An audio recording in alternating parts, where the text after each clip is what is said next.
आप सभी लोगों का बहुत बहुत स्वागत है। 10th क्लास की NCERT की जो किताब है ज्योग्राफी की वो ये है। इसी से रिलेटेड यानी पहला चैप्टर संसाधन और एवं विकास का है। उसी पर कुछ सवाल आपके सामने बनाकर पेश करने की कोशिश है ताकि हम अभी से प्रैक्टिस करते रहें। वक्त बहुत जल्दी बीत जाता है। चैनल पर लगातार सवाल बना के आपके सामने पेश किए जाएंगे। क्वालिटी का ध्यान रखा जाएगा क्योंकि यूपीएससी में जिस तरह का अप्रोच दिखाई पड़ता है उसी को लेते हुए अगर सवाल नहीं बनाया जाएगा तो हम सवाल कितना ही क्यों न लगाएं, वो हमारे अंदर मेंटेलिटी डेवलप नहीं होगी। इसलिए इस बात का यहाँ पर ध्यान रखा गया है। बहुत सोच कर सवाल बनाए गए हैं ताकि हम एक माहौल में जब सवाल करते हैं वहाँ कन्फ्यूज़न रहता है, बातें घुमा दी जाती हैं, तो ये चीज़ें कैसे दूर होंगी लगाते लगाते। तो इसका ध्यान रखना पड़ेगा कि हम कहीं से भी प्रैक्टिस सेट लगाएं, क्वालिटी पर फोकस करें और यूपीएससी के अप्रोच को ध्यान में रखें। देखें यहाँ पर पहला वाला जो चैप्टर है संसाधन एवं विकास का, उससे कुछ सवाल यहाँ बनाए गए हैं। आगे आपके सामने सवाल पेश किए जाएंगे जितनी भी एनसीईआरटी की किताबें हैं। निम्नलिखित कथनों में से कौन सा कथन असत्य है? यहाँ पर हमें असत्य वाला पता करना है। अंडमान निकोबार द्वीप समूह में 55% भाग पर खेती की जाती है। एक ये तथ्य है, हमें ये पता होना चाहिए क्योंकि एक महत्वपूर्ण पक्ष है ये। हरियाणा और पंजाब में 80% भूमि पर खेती की जाती है और सब कुछ एनसीईआरटी के इसी चैप्टर से लिया गया है। कृषि योग्य बंजर भूमि ऐसी भूमि होती है जिस पर 5 वर्ष से अधिक समय तक खेती न की गई हो। काली मृदा महीन कणों से निर्मित होती है।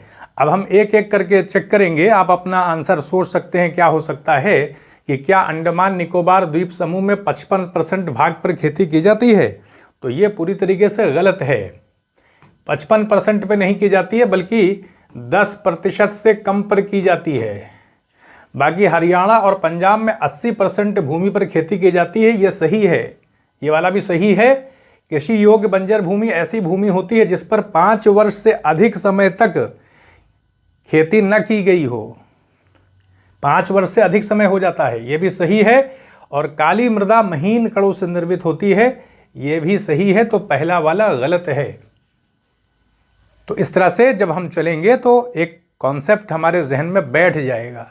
हम जब पढ़ते हैं और सवाल लगाते हैं तो उसमें बहुत फर्क हो जाता है। सवाल लगाने से चीज़ें हमारे जहन में ज़्यादा गहराई में जाती हैं। अब आते हैं दूसरे सवाल पर। निम्नलिखित कथनों पर विचार करें। लद्दाख में सभी महत्वपूर्ण खनिजों का भंडार सुरक्षित है।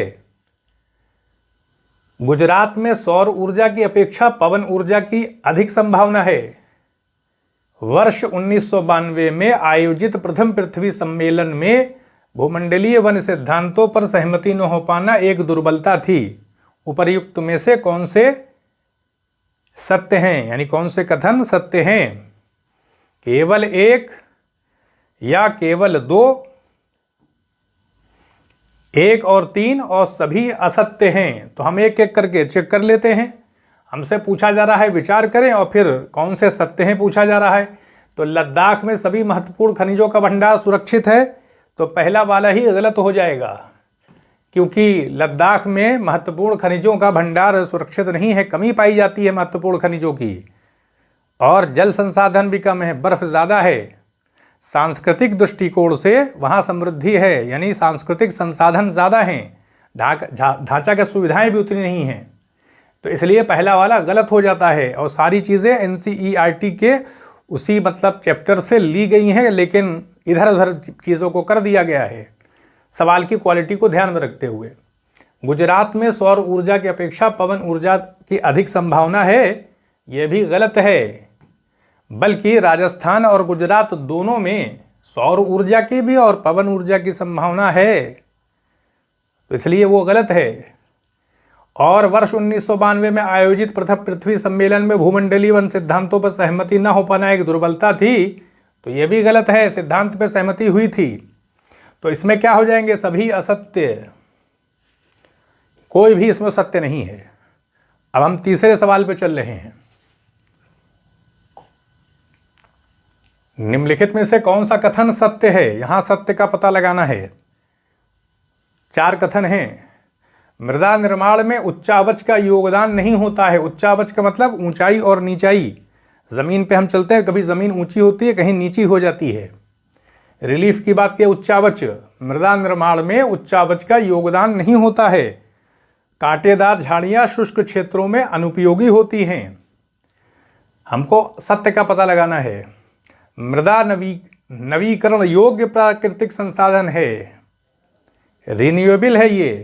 काली मिट्टी में फास्फोरस की मात्रा अधिक होती है। अब हमको चेक करना है, क्या मृदा निर्माण में उच्चावच का योगदान नहीं होता है? तो योगदान होता है, ये गलत है। मिट्टी बनने में ऊंचाई और नीचाई का योगदान होता है। मृदा बनती है उच्चावच से। कांटेदार झाड़ियां शुष्क क्षेत्रों में अनुपयोगी होती हैं, ये गलत है। उपयोगी होती हैं, क्योंकि कांटेदार झाड़ियों के वजह से तो रेगिस्तान का प्रसार नहीं होता है। तो इसलिए अनुपयोगी नहीं बल्कि उपयोगी होती है। हम कांटेदार झाड़ियों से समझे कि कांटेदार का मतलब है अनुपयोगी, ऐसी बात नहीं है। मृदा नवीकरण योग्य प्राकृतिक संसाधन है, तो ये बात सही है। नवीकरण योग्य प्राकृतिक संसाधन है वो। मिट्टी अगर डिजेनरेशन हो जाता है, उसकी गुणवत्ता कम हो जाती है, तो फिर इम्प्रूव किया जा सकता है उसको। काली मिट्टी में फास्फोरस की मात्रा अधिक होती है, तो फास्फोरस की मात्रा कम होती है। तो ये वाला गलत है, तो इसलिए सी वाला सही है। अब चलते हैं चौथा सवाल। निम्नलिखित में से कौन सा कथन असत्य है? यहां पे हमको असत्य वाला जो गलत है उसका पता लगाना है। काली मृदा चूने से परिपूर्ण होती है, तो यह कथन सत्य है। काली मृदा में चूना होता है। गीली होने पर काली मृदा की जुताई बहुत कठिन हो जाती है, तो ये वाला भी सही है। गीली होने पर काली मृदा चिपचिपी हो जाती है, तो जुताई कैसे करेंगे चिपचिपी में? हल तो चल नहीं सकता। शुष्क जलवायु के कारण मरुस्थलीय मृदा में जल वाष्पन की दर कम होती है और ऊपरी ढालों पर वन मृदाओं के कण मोटे होते हैं। यहीं पर कंफ्यूजन हो सकता है। शुष्क जलवायु के कारण मरुस्थलीय मृदा में जल वाष्पन की दर कम होती है, यह गलत है, ज्यादा होती है। ये वाला गलत है। हम सोच लें कि शुष्क जलवायु के कारण मरुस्थलीय मृदा में जल वाष्पन की दर कम होती है, ये सही होगा, तो ये गलत है। कम नहीं होती, ज़्यादा होती है। और ऊपरी ढालों पर वन मृदाओं के कण मोटे होते हैं, ये सही है। तो सी वाला क्या हो गया? असत्य। तो इसलिए बहुत हमें समझ के करना होगा। एक नमूना आपके सामने रखा गया है, एक मदद के तौर पर जितनी कोशिश की जा सकती है, हेल्प जितनी हो सकती है। तो देखें 5वां सवाल, लेटराइट मृदा के संबंध में निम्नलिखित कथनों पर विचार करें। लेटराइट जो मृदा होती है, उसके अंदर जो फेरस ऑक्साइड है यानी एल्युमिनियम, उसके तत्व ऊपर रह जाते हैं, बाकी सब घुल के नीचे चले जाते हैं। ध्यान रखना चाहिए। तमिलनाडु, केरल, ये सब जगहों पर पाई जाती है ये। तो इसके संबंध में निम्नलिखित कथनों पर विचार करना है और फिर यहाँ से हमें आंसर पता लगाना है। ये सत्य वाले को पता लगाना है। इस मृदा में सामान्यतः पोषक तत्वों की कमी होती है। चाय, कॉफ़ी और काजू की खेती के लिए सक्षम होती है। निच्छालन के कारण ये अधिकतर लवणीय होती है। तो अब चेक करें, इस मृदा में सामान्यतः पोषक तत्वों की कमी होती है, तो ये सही है। पोषक तत्व की इसलिए कमी हो जाती है क्योंकि जो भी इसके खनिज तत्व होते हैं, जैसे कि पोटाश है, नाइट्रोजन है, ये सब बारिश जब होती है तो घुल के ज़मीन के नीचे चले जाते हैं। और लोहे यानी फेरस ऑक्साइड हाइड्रेटेड और आपके एल्युमिनियम वगैरह ऊपर रह जाते हैं। पोषक तत्व घुल के नीचे चले जाते हैं, महत्वपूर्ण खनिज जो होते हैं, इसलिए पोषक तत्वों की कमी हो जाती है इसके अंदर। चाय, कॉफ़ी और काजू की खेती के लिए सक्षम होती है, तो ये सही है। अब निच्छालन के कारण यानी धुल जाने की वजह से बारिश जब होती है तो निच्छालन हो जाता है। निच्छालन के कारण ये अधिकतर लवड़ी होती है। लवड़ी नहीं होती है ये, बल्कि इसके लवण तो घुल के बह जाएंगे, तो लवड़ी कहाँ से हो जाएगी? जब बारिश होगी तो नमक तो बह के निकल जाएगा। तो निच्छालन के कारण अधिकतर लवड़ी होती है, गलत है ये। तो इसलिए 1, 2 सही है, बी वाला। आते हैं अब छठा सवाल। मरुस्थलीय मृदा के संबंध में निम्नलिखित कथनों पर विचार करें। इसी चैप्टर से बेस लेके लिया गया है। इसमें निचली परतों में चूने के कंकर पाए जाते हैं, क्योंकि हमें मरुस्थलीय मृदा के बारे में देखना है। तो इसमें निचली परतों में चूने के कंकर पाए जाते हैं। रेतीली और लवड़ी होने के कारण ये खेती के योग्य नहीं होती है। निचली परतों में चूने के कारण पानी का रिसाव बढ़ जाता है। अब चेक करना है हमें उपर्युक्त में से कौन सा ये कथन सत्य है। तो सत्य वाला पता लगाना है हमको। तो पहला देखें, चेक करें हम, क्या इसमें निचली परतों में मरुस्थलीय जो मृदा है इसकी निचली परतों में चूने के कंकर पाए जाते हैं। तो हाँ, ये सही है। कैल्शियम की मात्रा धीरे धीरे जब हम ज़मीन के नीचे आते हैं बढ़ती है, उसके बाद फिर चूने के कंकर पाए जाते हैं इसमें। तो ये सही है। ये रेतीली और लवड़ी होने के कारण ये खेती के योग्य नहीं होती है। ऐसा नहीं है, खेती के योग्य होती है, ये गलत है। पश्चिमी राजस्थान में चले जाएं, मरुस्थलीय मृदा है, सिंचाई की सुविधाओं के कारण वहाँ पर खेती हो रही है। तो इसलिए रेतीली और लवड़ी होने के कारण ये खेती की योग्य नहीं होती है, गलत है। ये होती है राजस्थान में, जहाँ मरुस्थलीय मृदा है और सिंचाई के कारण वहाँ खेती हो रही है। निचली परतों में चूने के कारण पानी का रिसाव बढ़ जाता है, बढ़ नहीं जाता है, घट जाता है। चूने की वजह से पानी का रिसाव कम हो जाता है, तो इसलिए ये गलत है। तो इससे पहला वाला इसमें सही है, तो केवल एक वाला सही है इसमें बस। अब आगे चलते हैं। 7वां सवाल, वन मृदा, क्योंकि मिट्टी के बारे में पूछा जा रहा है, अभी कुछ कवर करने की कोशिश है। वन मृदा के संबंध में निम्नलिखित कथनों पर विचार करें। नदी घाटियों में ये मृदाएं दोमट और सिल्टदार होती हैं।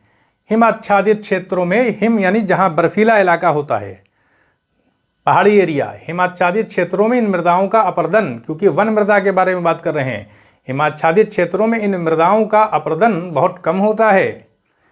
उपयुक्त में से कौन सा से कथन सत्य हैं? सत्य वाला पता लगाना है। तो नदी घाटियों में मृदाएं दोमट और सिल्टदार होती हैं, ये सही है वन मृदा के बारे में।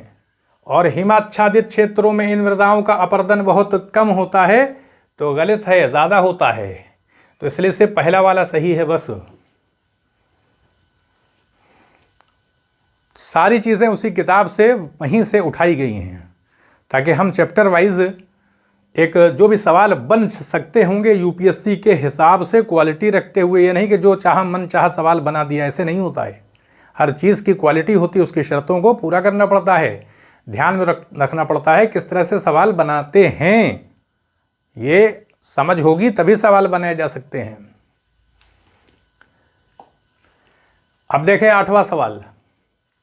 अभी तो कथनों वाले दिए जा रहे हैं, लेकिन और जो अप्रोच है यूपीएससी का उसको भी रखा जाएगा। तो शुरुआत है ये, और प्लेलिस्ट इसकी बना दी जाएगी।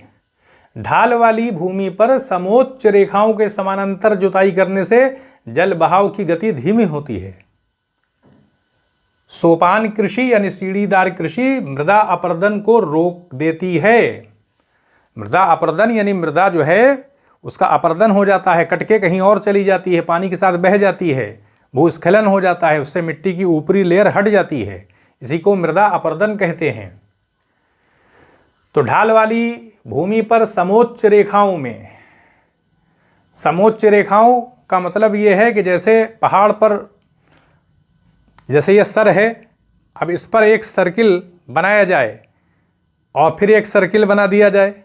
तो अगर हम सर्किल के इधर जुताई कर रहे हैं, ऐसे ऐसे करके घुमावदार जुताई कर रहे हैं, तो ये समोच्च रेखाओं पर जुताई है। और अगर सीधे सीधे पहाड़ के ऊपर जुताई करेंगे तो ऊपर से तो पानी बहता हुआ, जुताई करने से तो नाली बन जाएगी। ऐसे अगर जुताई करेंगे ऐसे, तो ऊपर से पहाड़ से पानी बहेगा तो और तेज़ी के साथ बहाव हो जाएगा। और इस तरफ अगर कंटूर लाइन पर हम जुताई करेंगे समोच्च रेखाओं पर ऐसे ऐसे गोलेदार, उसमें तो पानी फिर बहेगा तो रुक जाएगा। तो इसलिए ढाल वाली भूमि पर समोच्च रेखाओं के समानांतर जुताई करने से जल बहाव की गति धीमी होती है, यह सही है, धीमी हो जाती है। सोपान कृषि, सीढ़ीदार कृषि मृदा अपर्दन को रोक देती है, यह भी सही है। तो इसमें दोनों सही हैं। तो ये आपके सामने एक कोशिश थी रखने की, अभी से इसकी शुरुआत की जा रही। धीरे धीरे इसी तरीके से अच्छे सवाल आपके सामने रखे जाएंगे, जितनी भी एनसीईआरटी है, ताकि जो एस्पिरेंट तैयारी कर रहे हैं उनको अपनी ज़िंदगी में फ़ायदा मिल सके, वो अपने टारगेट को अचीव कर सकें। इसीलिए इस चैनल को इस्टेब्लिश भी किया गया है। तो यहीं पर अनुमति दें, चैनल को सब्सक्राइब भी करें, शेयर भी करें, ताकि लोगों तक जानकारी पहुँचे। आप सभी लोगों का बहुत बहुत धन्यवाद।